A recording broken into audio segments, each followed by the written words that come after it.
सोच के देखिए, अगर कहीं कुछ गलत हो रहा हो तो एक आम आदमी के पास सबसे बड़ा हथियार क्या है?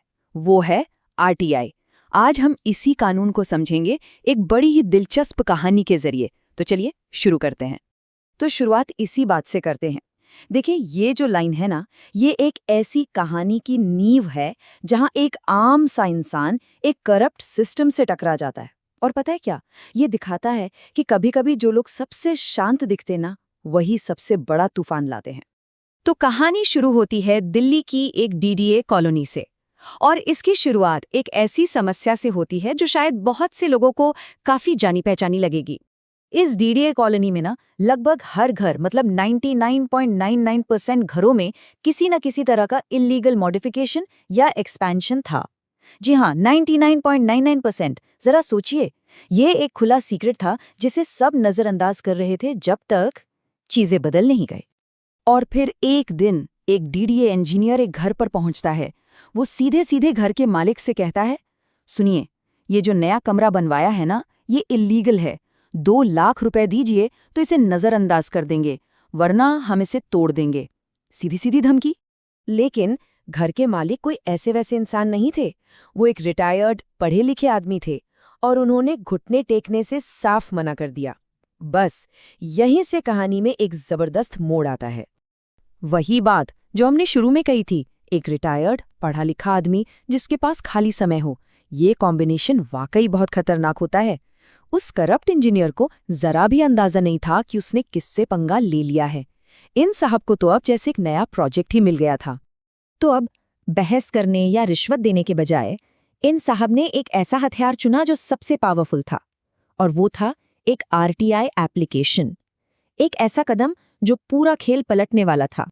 तो ये आरटीआई आखिर है क्या चीज? बिल्कुल साफ शब्दों में समझे तो ये एक ऐसा कानून है जो देश के किसी भी नागरिक को सरकारी विभागों से सवाल पूछने और जानकारी मांगने की पावर देता है।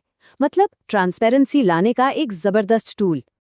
अब असल खेल तो था इनके सवालों का।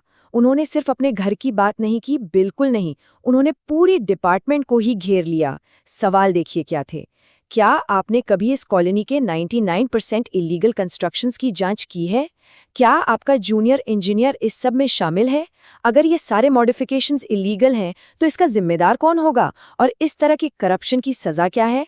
और सबसे आखिर में, मैं ऑफिशियल इंस्पेक्शन के लिए कहाँ जाऊं या सीधा हाई कोर्ट चला जाऊं? ये सवाल नहीं थे, ये एक जाल था जिसमें पूरा डिपार्टमेंट फंसने वाला था। और बस इस एक आरटीआई ने पूरा का पूरा खेल ही पलट कर रख दिया। जो पावर का बैलेंस था ना, वो अचानक बिल्कुल ही बदल गया। याद है ना, शुरुआत में इंजीनियर ने क्या धमकी दी थी?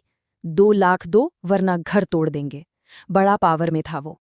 और अब सीन देखिए, रिटायर्ड साहब ने सीधे सीधे बोला, अब तो मुझे 2 लाख रुपए दो वरना मैं ये आरटीआई विड्रॉ नहीं करूंगा। देखा पासा कैसे पूरी तरह से पलट गया।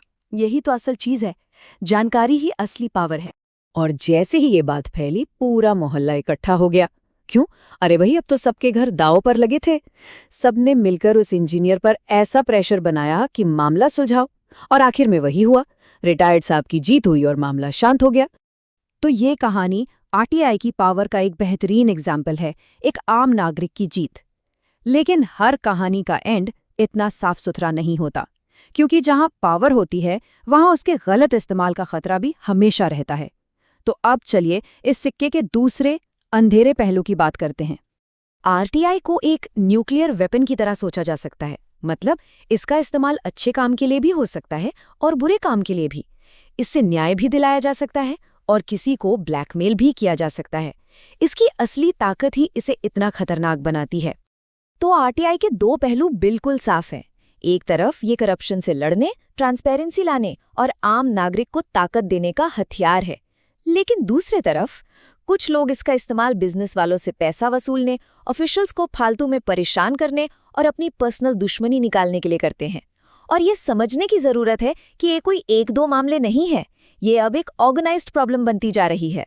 पता है, ये एक पूरा प्रोफेशन बन गया है जिसे आरटीआई एक्टिविज्म की आड़ में चलाया जाता है। और इनका काम करने का तरीका बड़ा सिंपल, लेकिन बहुत इफेक्टिव है।